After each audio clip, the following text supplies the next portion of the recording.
Yo, what's up mga part? Good day. So for today's video, ito, magma-magic lower tayo sa unit ni Boss. Yan, si Boss Chris Dib. Shout out rin kay Boss John Lloyd dyan. Si yung unit ni Boss na bangga. So, papalitan yan lahat. Tapos nag-fitment rin tayo ng kanyang brake master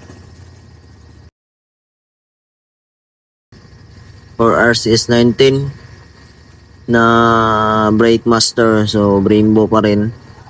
Yan, yung fitment na ginawa natin. So, tapos dyan sa gilid, sa ilalim. Then, sinukat natin yan. Sobrang tagal tayong natapos para mag-fit lang siya. So, yan.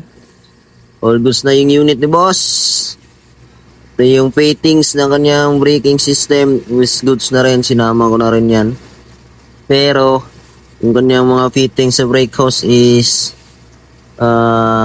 naglagay pa tayo ng teflon kasi nag-leak. Tapos yung brake hose niya naman, may leak na naman yung fittings. So wala tayong pampalit doon. So nag-order pa si Boss. Pero goods naman yan. Let's go!